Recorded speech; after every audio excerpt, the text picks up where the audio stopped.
Didn't love that last shot. Didn't love that last shot. It was obviously by design. Didn't love it.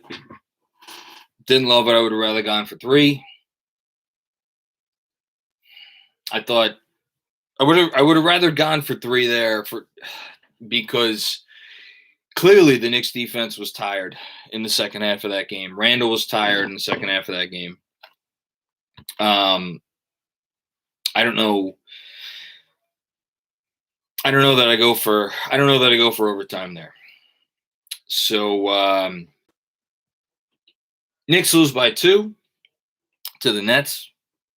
Another loss to the fucking Nets.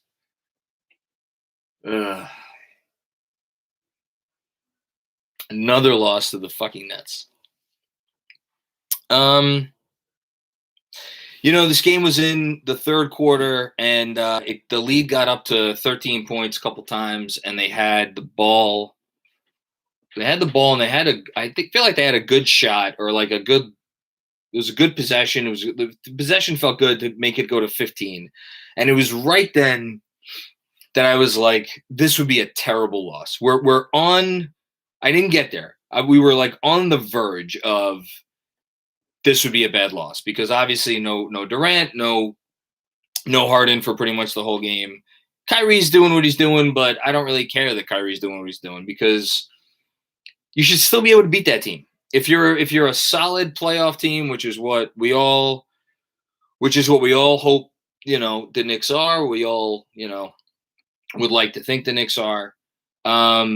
If you give me that team with Kyrie and the rest of those guys, the Knicks should be able to beat that team. And they didn't. And they didn't because I thought for a couple of reasons. Look, the focus will be on the last shot. Was it my preference? No, obviously it was not my preference. I would have liked to get a 3. I would have liked to get someone coming off a screen. I mean, you had the right personnel in there. But they lost this game. Your boy Ben's never watching the movie Uncle Drew again. I'm going to get to Kyrie in a sec. I mean, Kyrie's amazing. What do you want me to say? The guy's one of the best shot makers in the history of the NBA. Full stop. They lost that game, I think, for a couple reasons. One, I thought they got a little ball hoggy in the third quarter there. I thought they were passing the ball really well. I thought they were passing and moving really well in the first half. I mean, the stretch after Randle got called for the foul that he disagreed with, that next couple minutes there at the end of the first half, I thought was his personal best couple minutes of the season. And I thought they came out in the third quarter, thought they were early in the third quarter, played well, passing the ball around. And then it was, as a few people have mentioned in the chat already, it was the turnovers in the third quarter. It was, forcing, like it was weird. Both turnovers and a lack of ball movement. It was just, there was a crispness that was lacking in the third. And obviously, they went into the fourth quarter. I think they were down by 1. They ended up losing by 2. So, that's your ball game. I thought also in the fourth quarter, I mean, the Nets, this is only the second time in 11 games. The last 10 games, the Knicks only gave up more than 102 points, I think once, to, I forget who it was, but they only did it one time. Gave up 114 to Brooklyn tonight. And specifically, they gave up 32 in the third quarter, 25 in the second. So Brooklyn scored 56 points in 57 points in both halves. That's not Knicks basketball. That's not how the Knicks are going to win. The Knicks are going to win by defending like hell, and they kind of stopped defending like hell there. A little bit in the third quarter, a little bit in the fourth quarter. I thought Randle was tired. I think Randle was a little hurt. Bondi had a tweet that he was clearly limping. So I'm not gonna put the, I'm not gonna be like Randle wasn't hustling or something like that, because that's unfair. He was clearly not physically at his best. But even like RJ, God love RJ. This was, so it's funny. Talk about the positives of this game. RJ Barrett is right up there.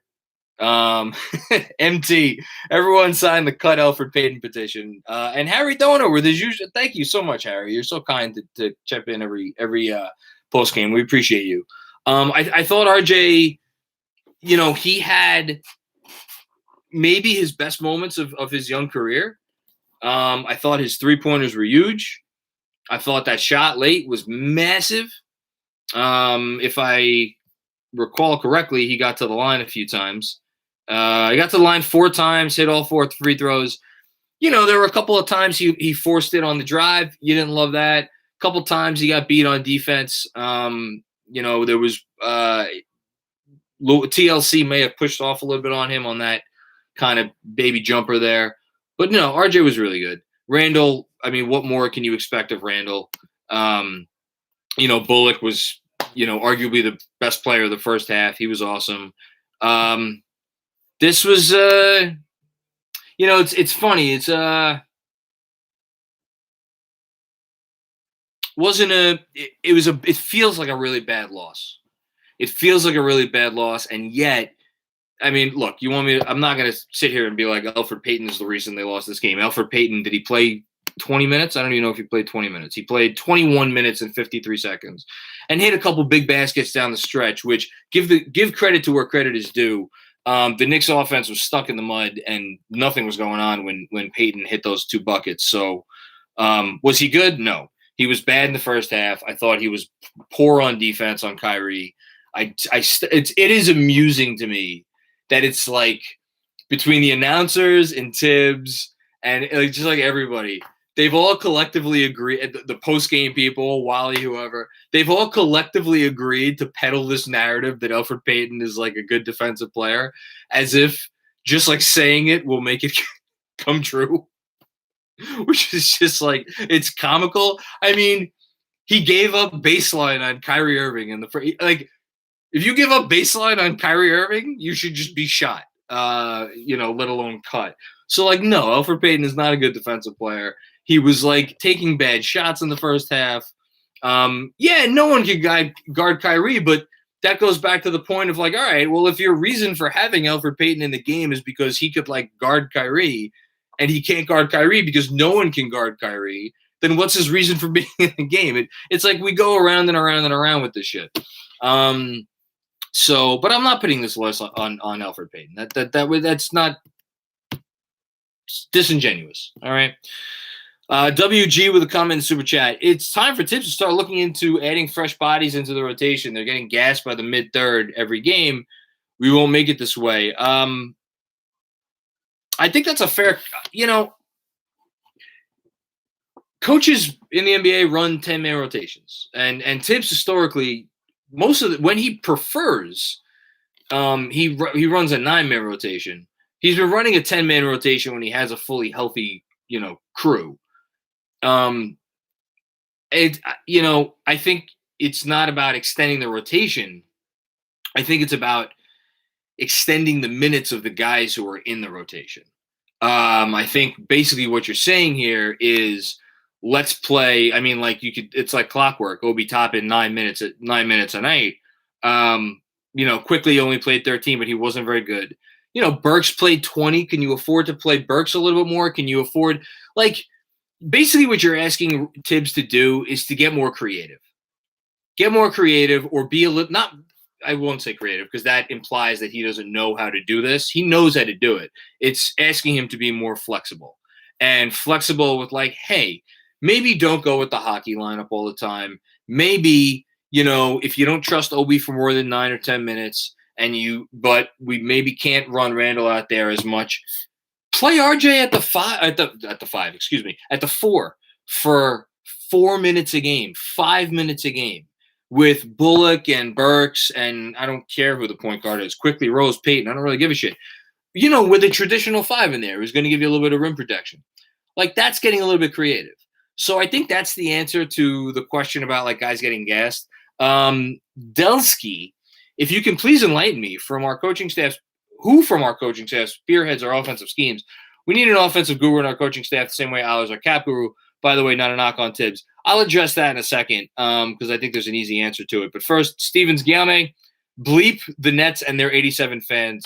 You misspelled fuck. Fuck the Nets and their 87 fans. Michael Aaron, I feel like RJ channeled those Anthony Edwards comments into that last shot. Also, RJ shot 53, 66, 100 tonight. RJ's going to be fine. I really don't worry about RJ because every time over the last, he's been really good for a month and a half. Month and a half. And even when he had these little blips, you're like, oh, wait, he's 20. We don't have to worry about anything, especially now that this three-point shot is coming around. Just an absolute game changer for RJ. Him being able to spot up and hit these threes with a little bit of off-the-dribble action earlier tonight on one of them, it's just absolutely huge because it means that even if he doesn't have it going around the rim, which, by the way, again, he's 20, he's still a valuable piece to have out there. You don't ever have to take him off the court, and they shouldn't take him off the court. Forgotten NYC. We flat out don't have enough talent to beat these teams, even if the score was close for all three games. Needing Julius to play at his absolute best every night to eke out a win is telling. So I am actually going to relate this to Delsky's comments. I feel like there's this line of thinking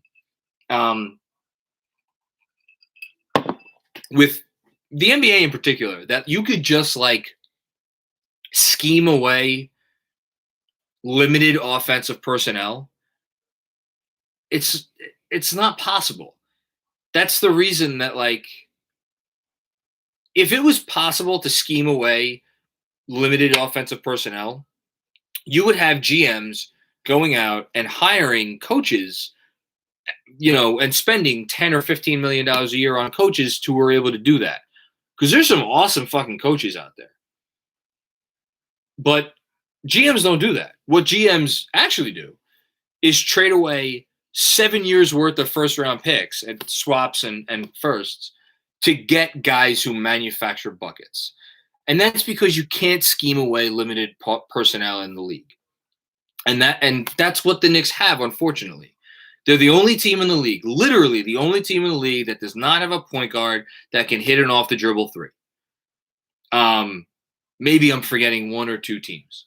But, just not having that and just not having a guy who's going to run your offense who could hit that shot. And by the way, the point guards that we have, when they get to the rim, they Rose. I'm critical of Rose after tonight because he was getting to the rim on those shots in the third quarter, but he wasn't looking to pass.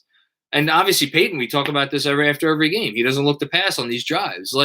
They just have such incredibly limited point guard play. It's not the offensive schemes. It's the fact that the only guy on their team that draws a consistent double is Julius Randle.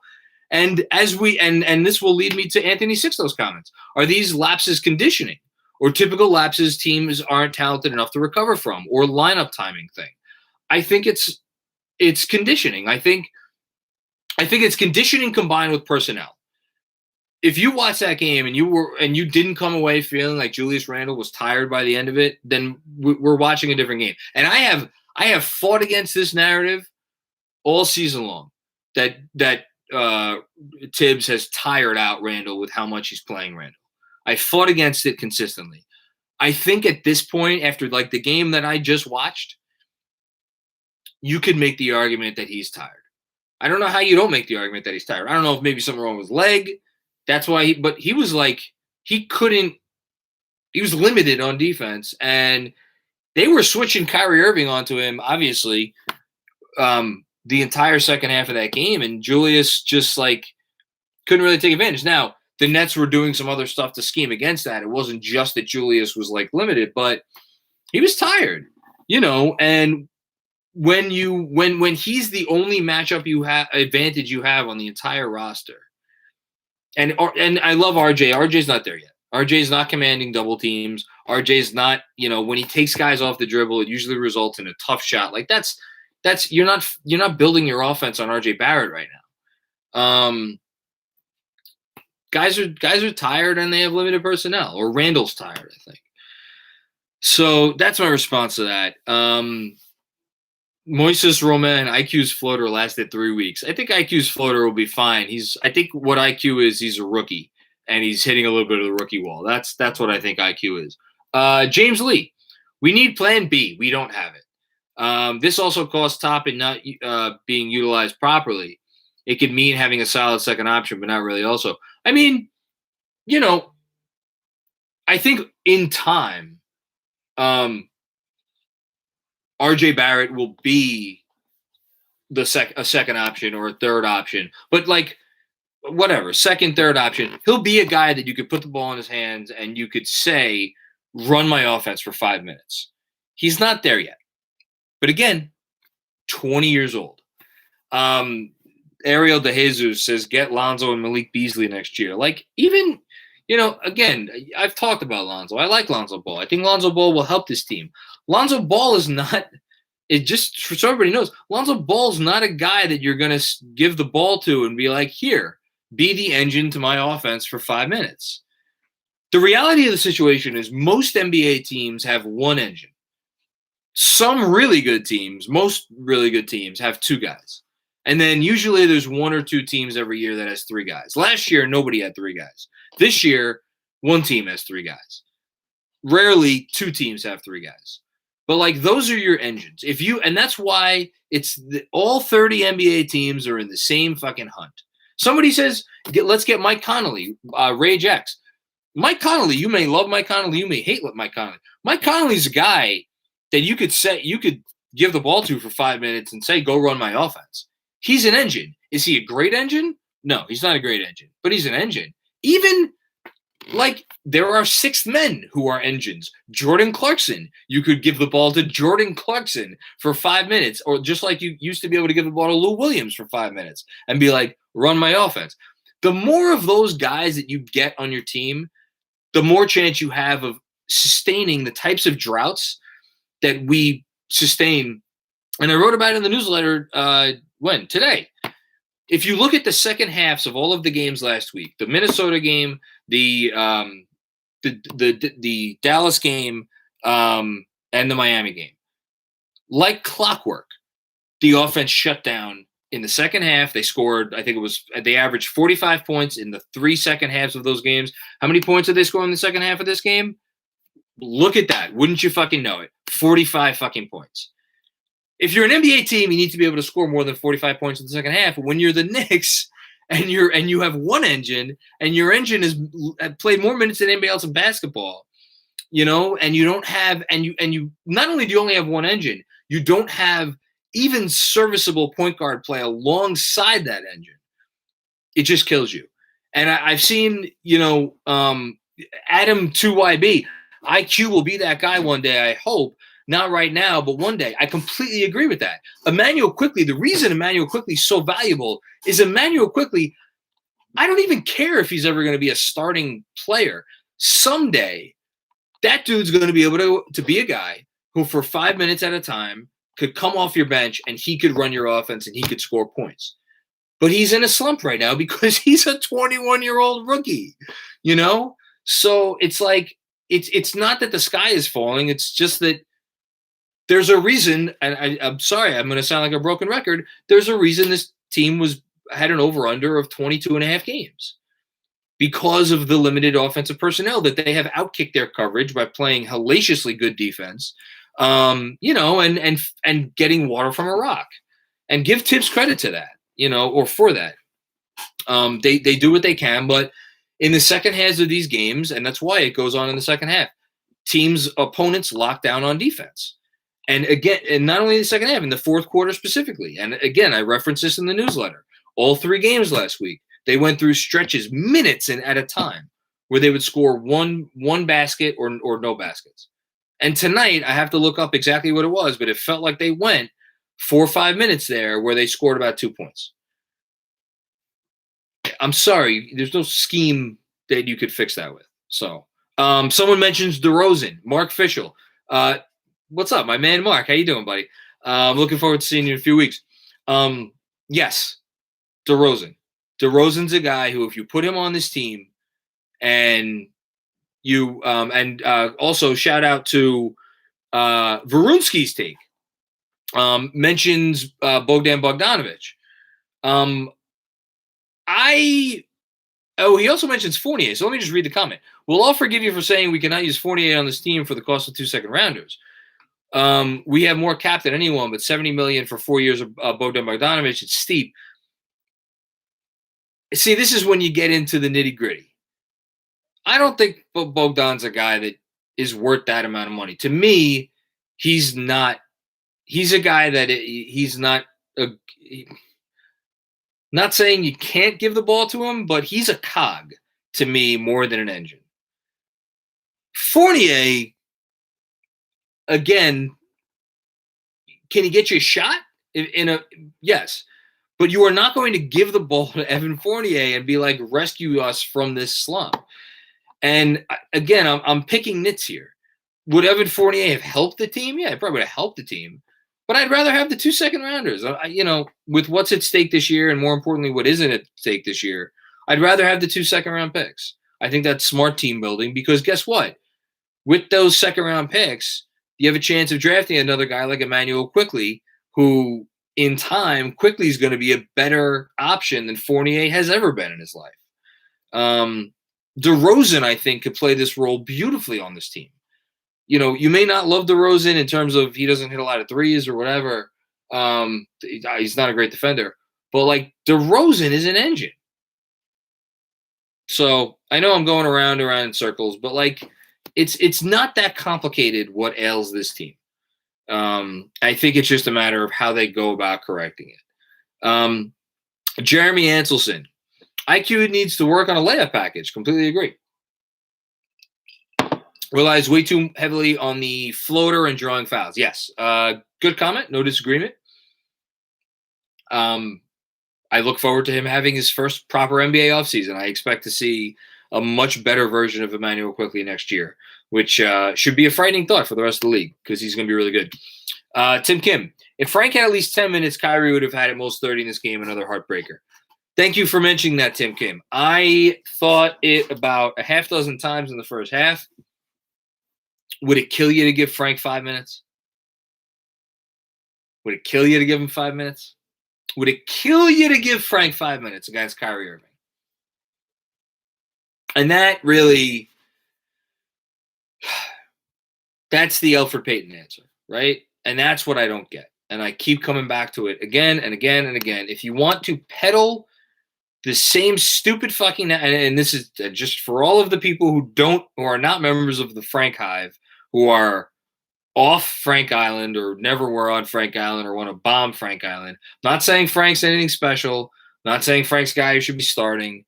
Not saying Frank's the answer to what ails this team. I'm just saying, if you're going to peddle the narrative to me that Elfrid Payton's in there for defense, if you're going to peddle that narrative to me, why am I not seeing, and you're only going to play Elfrid Payton 20 minutes a game, why am I not seeing Derrick Rose out there starting with the starting 5? Play him as 25 minutes.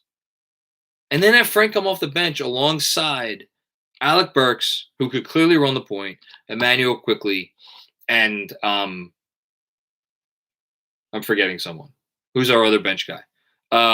Obi Toppin and the center. Why? Why can you not do that? What's the reason?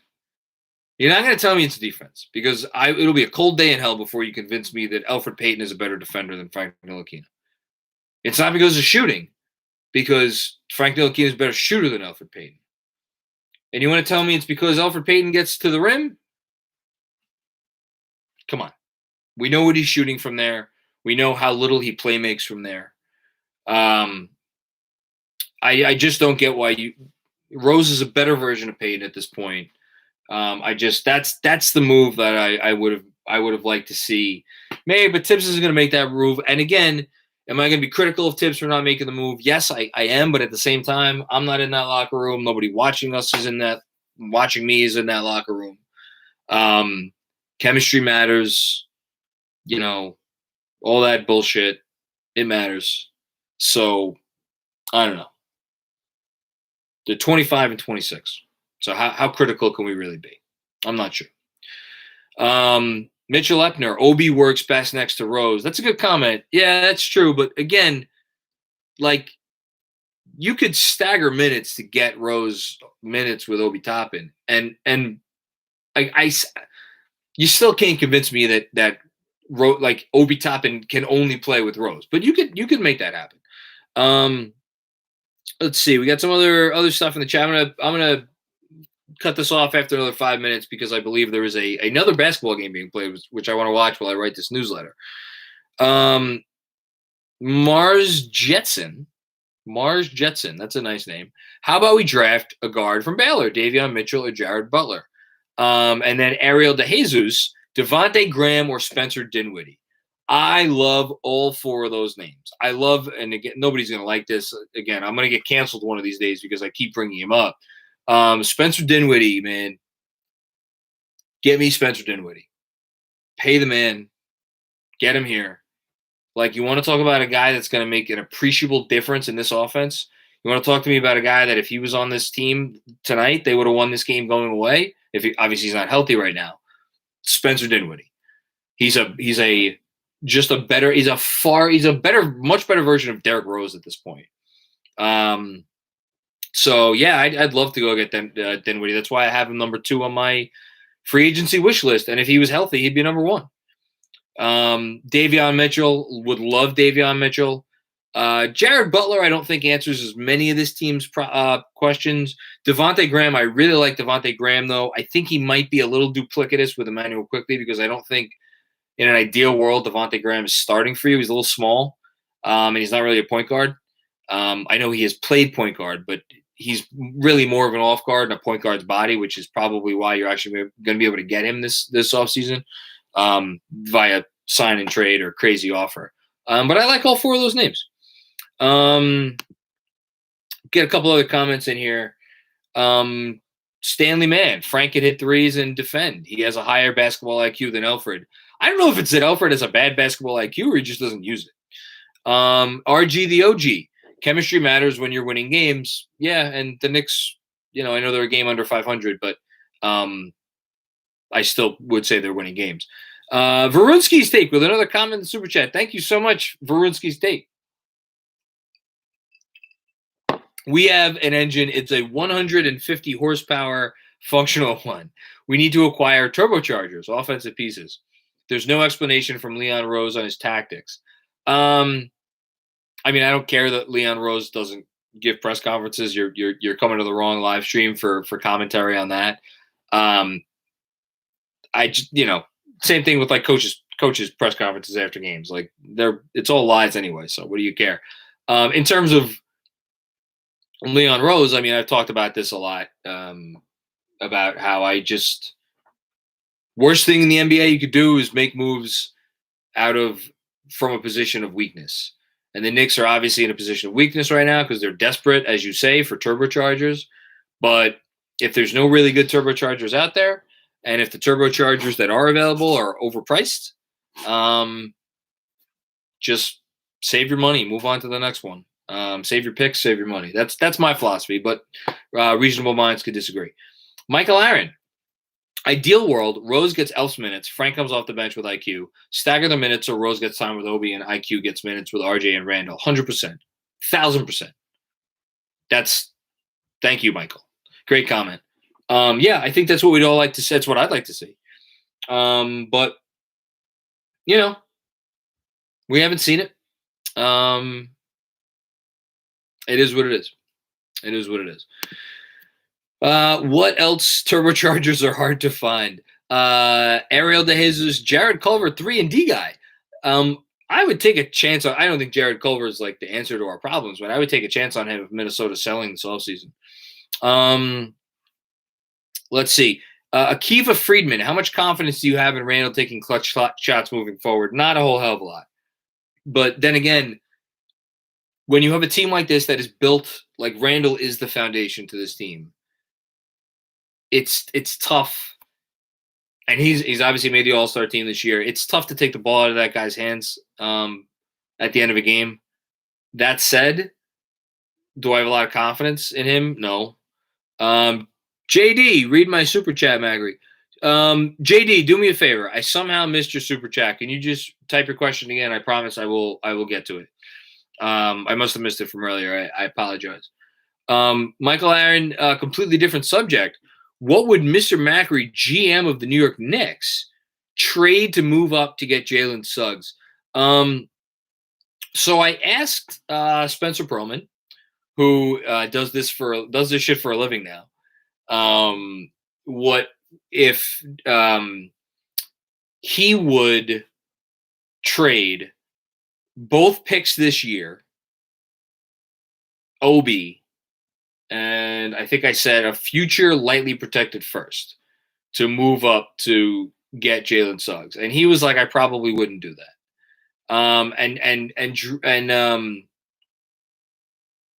Oh, okay, I see it now. I'll get to this in a sec. Thank you, Andrew. And I know Spencer loves Jalen Suggs. I love Jalen Suggs. But I think, I don't know. Would I do, gun to my head, would I do that? Probably. But that's a steep price. It depends on the protections on the pick also. It's just, you can't miss. Like if you give up essentially 4 first-round picks, because OB, like you'd be selling incredibly low on OB, you just took him 8th. Like, boy, you better be right about that kid. Not that that kid's like a good player or an NBA starter. You better be right about him that you're drafting a fucking 7-time All-Star. So, you know, and to be clear, I don't know that gets it done. So yeah, JD Super Chat, draft Davion Mitchell, sign Lonzo Ball. I would love to see that team next year, Davion Mitchell, Lonzo Ball. That'd be a really fun team. I don't know that it solves, again, quite all of their issues, unless Davion Mitchell is as good as we think he might be. And some people think he might be. And hey, listen, these guys, every year, there's a guy that goes way too late. Maybe Davion Mitchell's that guy, but that's where you rely on Walt Perrin and the Knicks Brain Trust. And they got a guy this year, Emmanuel Quickley. I know he's slumping right now, but he'll be fine. We'll see. Hey, Gerard Espinoza, Mr. Macri. Why'd you call me Mr. Macri? This is my first live post game. This shit is fun. Keep it up. This shit is fun. It's a lot more fun when we win. Not as much fun when we lose and everybody's in a sour mood, me included. God, it was a frustrating fucking loss. Ugh.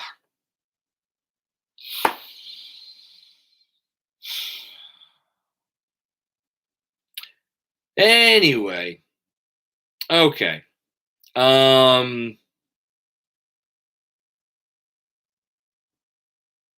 This team's been awesome. This team's been so much fun. And I have to keep telling myself, for most of my adult life, for really almost entirely my adult life, I turn on the TV and I see just piles of dog shit. We turn on the TV and we just see it's just dog shit. Someone has smeared the screen in dog shit, and you wipe away the dog shit, and there's a picture of dog shit on the screen. And as frustrating as a loss like this is, and there have been some frustrating losses, and we could complain about Tibbs and Payton and, you know, all of the different things. It's like perspective. You know, this has been a hell of a season, and we get these games every other night, and they're in it every other night. And it's fun, and they deserve credit for that. And whatever your problems are with Tibbs, like, he deserves credit for that. And Leon Rose, whatever your problems are with Leon Rose deserves credit for that. So yeah, it's frustrating night though. It's frustrating night. There's no two ways about it. Last super chat, I think, and then we get out of here. Forgotten NYC. Thoughts on moving both picks for a pick in 7th and 9 to draft Kispert. Kispert's not the guy I'm trading 2 1s to draft. If you draft your 2 1s and you don't get into the top 5 of this draft, you better be drafting a guy who could be a creator, who could be what I spent 10 fucking minutes talking about before. You better draft an engine, or a guy that you believe could be an engine. Kispert, I like Kispert a lot, but Kispert, that's not Kispert. All right. Thanks for tuning in. New pod Wednesday morning with very special guest. I think a couple of special guests, or maybe one special guest. I don't know. We should probably clarify that, Andrew. I don't know if it's one of them or both of them. John is editing it though. The Mets just blew it in the 8th, so I'm gonna go drink bleach. I forgot the Mets were playing tonight. I'll be honest. I just here's the thing for anybody out there who's like, "Come on, Macri, it's baseball. Baseball's on. You should at least know what's going on." Have 2 kids and then have other shit to do, and then come back to me. So I apologize. I didn't know the Mets were in a competitive game tonight. I am going to go watch the national championship game. I do know that is going on. I don't know the score, but anyway. Ask Miss Macri what happened.